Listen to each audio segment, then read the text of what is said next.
Hello जी, क्या हाल चाल है आपके? This is Neha Datta and I started with my self improvement journey, law of attraction. ये सब पढ़ने के बारे में मैंने शुरू करा था 2019 में। 2019 में मैंने जो बुक्स पढ़ी, जैसे द सीक्रेट पढ़ी, how how the secret changed my life, ये और भी कुछ books, the power of subconscious mind, ये सब कुछ से मैंने पढ़ना शुरू करा। तो I was learning about affirmations और हमें मेडिटेशन करना चाहिए। मैंने पावर ऑफ नाउ पढ़ी। I was doing a lot of things, but at the same time जब मैं टेक्निक्स लगा भी रही थी, ऐसा लगता था कि मैं एफर्मेशंस कर रही हूँ बट चीज़ें उसके उल्टी हो रही हैं। मतलब मैं चाह रही हूँ कि मेरे एग्जाम्स में रैंक आ जाए और मैं बुरी तरह से फेल हो रही हूँ। मैं चाह रही हूँ कि सब, मतलब मेरा कोई रिलेशनशिप है तो वो बहुत अच्छे से फ्लरिश करे, और उल्टा मैं धोखे मिल रहे हैं। और वो ऐसा हो रहा है कि it's not working out and I end up shedding tears and crying. तो उसके बाद धीरे धीरे जब मैं और पढ़ती रही ये सब चीज़ों में, तो 2021 में I got to know about a term named limiting beliefs. तो हम लोग क्या एफर्मेशंस करते हैं? एफर्मेशंस मतलब हम कुछ सेंटेंसेस सुनते समझते हैं, इंटरनेट पे बहुत रीडीली अवेलेबल है, और अब हम उसको एफर्मेशंस को करना शुरू कर देते हैं। देन वी से कि मेरी एफर्मेशंस काम नहीं कर रही हैं, क्या हो रहा है मेरे साथ? तो मेरे को भी ये लगा, फिर मेरे को किसी ने इंट्रोड्यूस करा कि ना एक लिमिटिंग बिलीव्स का कॉन्सेप्ट होता है। मतलब देर आर सर्टेन बिलीव्स जो तुम्हारे अंदर बिल्कुल बसे हुए हैं। तो मैंने कहा ओके। फिर उन्होंने मुझसे कहा कि लाइफ के जिस भी एरिया में इस टाइम तुम स्ट्रगल कर रही हो ना, वो लिखो। तो मैंने एक रिलेशनशिप लिखा। मैंने एक, because that time I was trying कि मैं अपना जॉब के साथ साथ कुछ और करना शुरू करूँ। So I was starting with my workshops and everything. तो मैंने वो एरिया लिखा। फिर मैंने लिखा कि अब काम करेंगे तो फिर मनी भी आएगा, तो एक मनी भी एक पार्ट हो गया। तो ये तीन मुद्दे से मैं बहुत उस समय पर स्ट्रगल कर रही थी, इन तीन मुद्दों में। तो मैंने रिलेशनशिप और मनी और बिजनेस लिखा। फिर उन्होंने कहा कि जब भी तुम रिलेशनशिप के बारे में सोचती हो, so you in a relationship, what do you think about it? मतलब डीपली कैसा फील होता है? ये नहीं कि रिलेशनशिप हाँ अच्छा होना चाहिए, मैं ये मैनिफेस्ट करूँगी, ये सब नहीं। तुम अकेले बैठी हो अगर, और रिलेशनशिप के बारे में तुम्हें खुद में सोचना है कि what do you feel about it, तो क्या लिखोगी इसमें? मैंने बहुत सोचा, काफ़ी सोच वोच के, कि अगर किसी को नहीं पता मेरे अंदर क्या चलता है और सिर्फ मुझे पता है, तो वो क्या बातें हैं जब रिलेशनशिप की बात आती है। तो मैंने कुछ चीज़ें लिखी थी, जैसे I think you can see it on paper, relationship, and then I wrote 5 points, and then business का लिख के then I wrote these 5 points. I read it for you. तो मैंने रिलेशनशिप के बारे में लिखा कि जब भी मैं किसी रिलेशनशिप में होती हूँ ना, so I naturally feel that I am not good enough, कि कुछ तो कम पड़ रहा है। मतलब जो भी है, I am not good enough for this person to be loved by और लाइक्ड बाय, तो I am not good enough.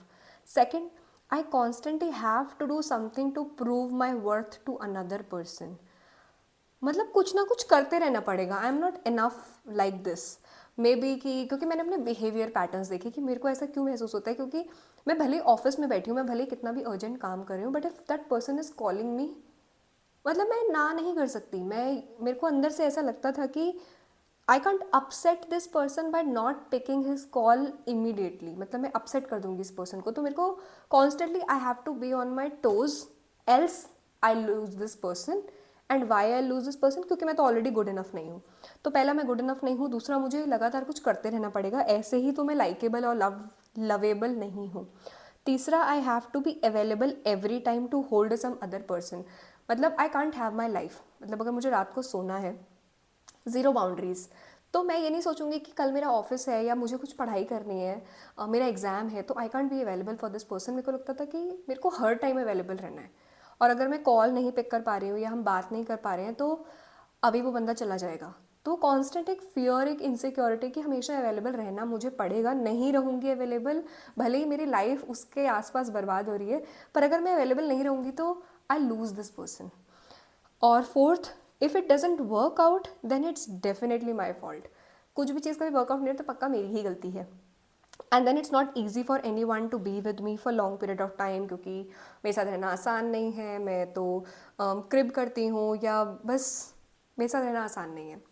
ये सब जब मैंने एनालाइज किया, so I understood no matter how many affirmations I am doing, but I have self worth issues in life. मुझे लगता है कि मैं इनफ नहीं हूँ, और मतलब क्यों ही कोई तुमसे प्यार क्यों करेगा, तो मुझ में ऐसी कोई ख़ास बात नहीं है, तो क्यों कोई मेरे को पसंद करेगा। तो मेरे बहुत सेल्फ वर्थ इश्यूज थे। And then I understood no matter how many affirmations I am doing, but if I don't feel that I am deserving, तो कोई क्यों रहेगा फिर मेरे साथ। तो जब मैंने ये अपने लिमिटिंग बिलीफ समझे और पहली बार मैंने खुद से सवाल किया पेपर पेन पे लिख के कि ओके, मैं रिलेशनशिप के बारे में, किसी में रिलेशनशिप में हो तो मैं खुद को ऐसे देखती हूँ या अपने बारे में ऐसा सोचती हूँ, कि मैं अपने बारे में क्या सोचती हूँ ये ज़रूरी, तो मैं अपने बारे में ये सब सोचती हूँ। फिर मैंने पेपर पेन में लिखा कि why am I not deserving. मैं कभी किसी के साथ गलत नहीं करती हूँ, और मैं सामने वाले इंसान के लिए हमेशा अवेलेबल रहती हूँ। और अगर कभी मेरी लाइफ में कुछ अर्जेंट है, मतलब ठीक है, मैं 24/7 मुझे क्यों लगता है मुझे किसी के लिए अवेलेबल रहना है, अगर मेरी लाइफ में कुछ बहुत ही इंपॉर्टेंट उस समय हो रहा है और सामने वाला इंसान को ये चीज़ पता है, मैंने कम्युनिकेट कर दी, उसको पता है, और उसके बाद भी अगर वो नहीं रुक रहा है, so that's not my fault. मेरे को ऐसा क्यों लग रहा है कि अगर ये एक इंसान चला गया तो उसके बाद कोई नहीं मिलेगा, मैं खुद को इतना बेकार समझती हूँ क्या। और जस्ट इन केस कोई नहीं मिलेगा, वर्स्ट केस सिनेरियो, मेरे को अपने साथ रहने में क्या प्रॉब्लम है। तो मुझे क्यों किसी के पीछे कॉन्स्टेंटली भागते रहना है टू विन देयर वैलिडेशन। मुझे क्यों किसी का वैलिडेशन जीतने की ज़रूरत है। मैं अभी जैसी हूँ, मैं खुशी से अपने में चेंजेस करने चाहूँगी, बट नॉट बिकॉज कि कोई मेरे साथ रहना नहीं चाहेगा इसलिए मुझे खुद में चेंजेस करने की ज़रूरत है। ये वाले चेंजेस मैं खुद में बहुत ही बेचारा महसूस करके करूँगी, और इससे मैं अपनी ही एनर्जी को ख़राब कर रही हूँ। तो मैंने जब ये चीज़ें समझी कि मैं अपने बारे में ये सोचती हूँ, फिर मैंने पूछा मैं अपने बारे में क्यों सोचती हूँ, और फिर जब क्यों करा तो दिमाग लॉजिकल सोल्यूशन देने लगा कि हाँ, अकेले रहना इतना भी बुरा नहीं है। हाँ, मैं इतनी भी बुरी नहीं हूँ जितना मेरे को लग रहा है कि मैं हूँ। थोड़े बहुत फ्लॉज को अगर मैं बहुत जूम इन करके देख रही हूँ तो उस पर मैं काम कर सकती हूँ। ये कुछ ऐसा नहीं कि एकदम ही ख़राब हो गया। फिर धीरे धीरे मैंने जब ये चीज़ फिक्स करी, then I move towards doing affirmation. फिर मेरी एफर्मेशन उसके बाद काम करने लग गई। So you first need to know what's stopping you in your head to manifest what you want। पहले आप शांति से बैठ के अपने अंदर के लिमिटिंग बिलीफ समझते हैं। लिमिटिंग बिलीफ समझते हैं तो उसको क्वेश्चन करते हैं, क्या ये यूनिवर्सल ट्रूथ है या सिर्फ मेरे दिमाग ने बनाया हुआ है। दिमाग ने बनाया है तो कहाँ से डिराइव हुआ, कहाँ से मैंने ये सीखा। मे बी मैंने बचपन से अपने परिवार से यही सब सुना, वहीं से देखा, मे बी किसी ने मुझे ये बताया, तो वो उनके दिमाग की सोच है। उनकी लाइफ मेरी लाइफ नहीं है। मेरी लाइफ वो होगी जो मेरा दिमाग मेरे बारे में सोचेगा। तो ओके, इट्स नॉट यूनिवर्सल, और ये मेरा माइंड क्रिएटेड है। कहाँ से आया है वो समझ लिया। Then I shifted to affirmations.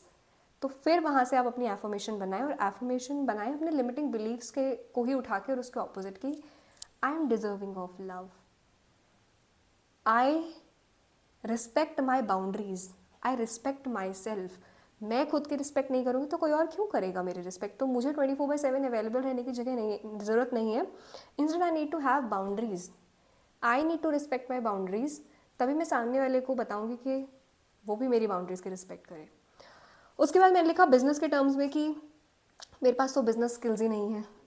It's too late for me to start from scratch and again put my self in learning zone. क्योंकि सीए जब मैं कर चुकी थी तो मुझे लगता था अब तो मैं अपन ही भगवान है, अब मुझे नया कुछ क्या सीखने की ज़रूरत है। But when I was moving towards content creation, so everything is new. Video record करना, उसको एडिट करना, कैमरा के सामने कॉन्शियस हो रही हूँ तो कॉन्फिडेंस से बोलना, उसके बाद उसकी एडिटिंग सीखना बेसिक, फिर उसका पूरा अपलोड करने के बाद उसका SEO सर्च इंजन ऑप्टिमाइजेशन करना, फिर उसके अराउंड कंटेंट लिखना, ये सब कुछ मेरे लिए नया था। और मुझे लगा कि अभी तो I'm 26, मैं ऑलरेडी सीए में इतना कुछ पढ़ के इतना कुछ सीख कर आई हूँ, मैं फिर से ज़ीरो से शुरू करूँ क्या। तो ये मेरे दिमाग में कॉन्स्टेंटली चलता था, इसलिए मैं शुरू नहीं कर पा रही थी कुछ। And then I have no clear vision in my mind, I have no plan in my mind, no clue how to take first step. फिर उसके बाद ये सब जो मैंने लिखा ना, तो मैंने सोचा कि हाँ, सब लोग सब ज़ीरो से तो शुरू करते हैं। मैं क्या लिमिटिंग बिलीफ लेके दूसरों से लेकर बैठी हूँ कि अब नहीं हो पाएगा ज़ीरो से शुरू। सब लोग सब चीज़ ज़ीरो से शुरू करते हैं, और मेरे को बहुत लेट हो गया स्क्रैच से। मैं अगर कुछ भी नया सीखने जा रही हूँ, like when I got married, तो वहाँ पर कैसे रहना है ये भी स्क्रैच से ही सीखना था। ये हम कोई कोर्स नहीं करके आए इसका। जब चीज़ आपके ऊपर आती है, सर पे पड़ती है, तो आप धीरे धीरे सीख ही जाते हैं उसको। तो मैंने कहा इतना बड़ा क्या मुद्दा है जो मैं ये सब बना के बैठी हूँ। I lack self discipline. तो मैंने कहा डिसिप्लिन, अगर मेरे को लग रहा है कि मेरे में डिसिप्लिन की कमी है तो मैं धीरे धीरे छोटे छोटे टास्क खुद को दूंगी, उसको पूरा करूँगी, और वो धीरे धीरे प्रैक्टिस में आता जाएगा, एक मोमेंटम बिल्ड हो जाएगा तो अपने आप काम करूँगी। फिर मैंने लिखा था आई my self don't know where I am heading towards, I don't know is it even something to be called as business, कि मैं जो अगर वर्कशॉप करनी स्टार्ट करूँगी इसको मैं बिजनेस बोल भी सकती हूँ, नहीं कंटेंट क्रिएशन एक रियल काम है भी या नहीं। फिर उसके बाद जब मैंने ये लिखा कि ओके मैं ये सोचती हूँ, मैंने फिर शांति से बैठ के खुद को समझाया कि पहली सीढ़ी पे चढ़ के मैं एकदम जंप करने का नहीं सोच सकती हूँ लास्ट पे, जैसे जैसे मैं एक एक सीढ़ी चढ़ती जाऊँगी ऊपर पहुँचती जाऊँगी।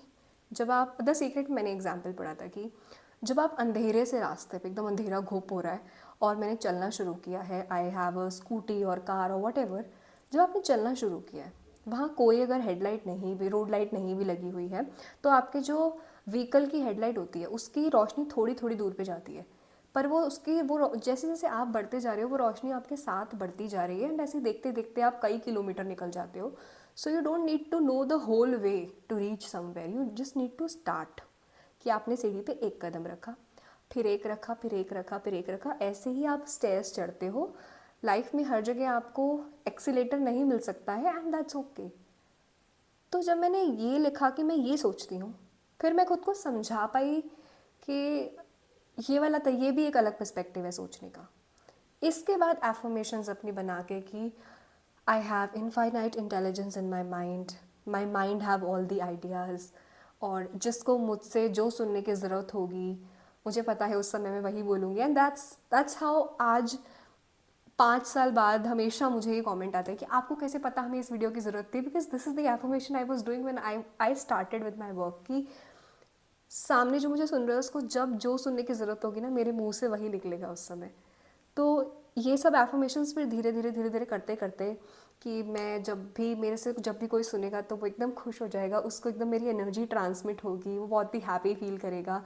ये सब मैं ऐसा सोचना फिर शुरू किया मैंने, but it all started from knowing कि मैं अभी क्या सोच रही हूँ इस चीज़ के बारे में।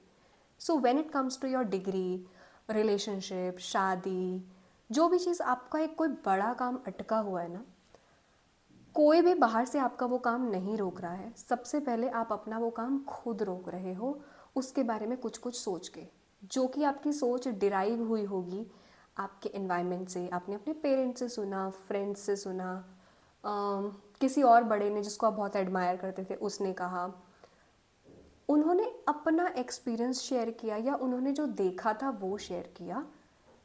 That need not necessarily be truth of your life.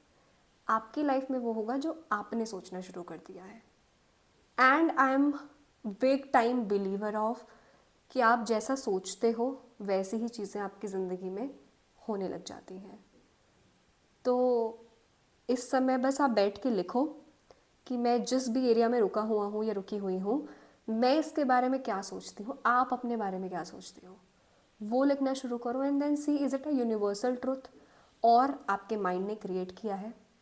Universal truth नहीं है तो of course you can work on it. मतलब यूनिवर्सल ट्रुथ मतलब आपको मैं छत से धक्का दूंगी तो आप नीचे ही गिरोगे, क्योंकि ग्रेविटी लगता है सब पे इक्वली लगता है। आपको तैरना नहीं आता तो आप पानी में डूबोगे ही डूबोगे, it's equally applicable to everybody. But इस एज में कोई स्विमिंग नहीं करता है या मैं स्विमिंग करूँगी तो डूब जाऊँगी, ये यूनिवर्सल ट्रुथ नहीं है ना, ये तो आपके अंदर का डर है। तो आप चीज़ें समझ के कि यूनिवर्सल ट्रुथ है क्या, तो फिर उसे हटा दो। भाई हाँ ग्रेविटी लगता है, सब पे इक्वल लगता है, पर अगर कुछ चीज़ मेरे माइंड ने क्रिएट करी है तो मैंने क्यों, मुझे ऐसा लगने लगा, क्या मैंने अपने पेरेंट्स से सुना? हमारे पेरेंट्स को बहुत बार I know they want the best for us, पर जो उनको चीज़ें पता है वो सत्य वचन नहीं है, उन्होंने भी अपनी लाइफ एक्सपीरियंस से सीखा है। तो हम नए एक्सपीरियंस अपने लिए क्रिएट कर सकते हैं। और जो किसी और के साथ हुआ कि शादियों में तो ऐसा ही होता है, वो सामने वाले की में हुआ, it's need not to be truth of your life. आपकी लाइफ में शादी एक डिवाइन एक्सपीरियंस हो सकता है। आपकी लाइफ में आपका पार्टनर बहुत ही आपके लिए सपोर्टिव हो सकता है, कि जो सपोर्ट आपको आपके पेरेंट्स से मिला शायद वो आपका पार्टनर आपको सपोर्ट दे दे और आप अपने करियर में एक्सेल कर जाओ। शादी is compromise, no, it's a beautiful thing जहाँ पे आपको कोई बहुत ही सपोर्ट करने वाला मिल गया, तो जो आप शायद पहले लाइफ में कॉम्प्रोमाइज़ कर रहे थे अब बहुत अच्छी चीज़ें हो जाए। So anything is possible if you feel that it's possible. तो आप अपने लिमिटिंग बिलीफ्स लिखिए, उसके बाद सोचिए क्या एकदम सच है। अगर किसी एक बंदे के साथ भी वो हुआ है तो वो मैं क्यों नहीं हो सकती, मेरे साथ भी हो सकता है ना। वो लिखकर then make your affirmations around that. और एफर्मेशन कोई फैंसी चीज़ नहीं होती है, जो आपको लगता है कि मेरे लिए बहुत it's too late for me to start it. No, I am always on the right place at the right time with the right people doing the right thing. ये एफर्मेशन करने शुरू कर दो. और मुझे अभी रास्ता नहीं पता है पूरा, अगर ये चीज़ आपको रोक रही है तो हाँ, बहुत लोगों को बहुत चीज़ों के रास्ते नहीं पता होते. एक एक कदम चढ़ के ही हम सीढ़ी चढ़ना सीखते हैं ना. ऐसे तुरंत तो खुद थोड़ी कूद के पहुंच जाते हैं कहीं पर. So write your limiting beliefs and then you make your affirmations around those. Trust me when I say it's going to work magically, क्योंकि वो आपकी कस्टमाइज्ड एफर्मेशंस होंगी, वो आपने कहीं रैंडम इंटरनेट से नहीं उठाई हैं. तो अपने लिमिटिंग बिलीफ समझिए, उस पर काम करिए. सारा खेल इसी का ही है. आई होप इस वीडियो ने आपकी बहुत बहुत हेल्प करी होगी. और अगर आपको किसी भी लाइफ सिचुएशन के लिमिटिंग बिलीव्स पता चल गए हैं बट उसकी एफर्मेशन नहीं समझ आ रही है, so you can comment it down below. और जो कुछ मेरे वर्कशॉप के स्टूडेंट रह चुके हैं, वो अगर उन कॉमेंट्स को पढ़ें तो आप उनका जवाब दे दीजिए, या जितने कॉमेंट्स मुझे दिखेंगे मैं रिप्लाई कर पाऊँगी तो मैं कर दूँगी. And also the most important thing when it comes to affirmation, आप कभी भी नहीं का यूज़ मत करिए कि मेरी लाइफ में कोई स्ट्रगल नहीं आएगा. दिमाग को सुनता है स्ट्रगल. स्ट्रगल नहीं का कोई इमेज नहीं है. मेरी लाइफ बहुत डिवाइन होगी, एकदम पीसफुल होगी, हमेशा एकदम काम है. इससे एकदम एनर्जी शिफ्ट होती है. स्ट्रगल सुनते ही अलग एनर्जी आती है. मेरे रिलेशनशिप में लड़ाई झगड़ा नहीं होगा, मेरे रिलेशनशिप में एकदम पीस होगा, एकदम डिवाइन एक्सपीरियंस होगा. सो डोंट यूज़ नहीं इन इट. एक सिंपल पॉजिटिव सेंटेंस बनाइए which is believable to your mind. और ये वीडियो आपको कैसी लगी, इससे आपने क्या सीखा, do let me know in the comment section down below. और अगर आपने अपने कोई लिमिटिंग बिलीव्स समझे हैं अभी तक, उन्हें उन पे वर्क किया है, तो वो भी कमेंट सेक्शन में ज़रूर बताइएगा. And I try my best to be more active on channel now. That's all for this one. See in the next one. Till then bye bye. बहुत बहुत खुश रहो, अपना बहुत बहुत ध्यान रखो. और आपकी हर बीमारी, हर तकलीफ़ का इलाज आपके दिमाग में है. तो आप बहुत खुश रहिए, अच्छी चीज़ें सोचिए, और क्या सोचते रहते हो पहले वो जानिए, और उन पे काम करना शुरू कीजिए, और खुश रहिए. Smile suits you more than you think. Okay, ध्यान रखो अपना.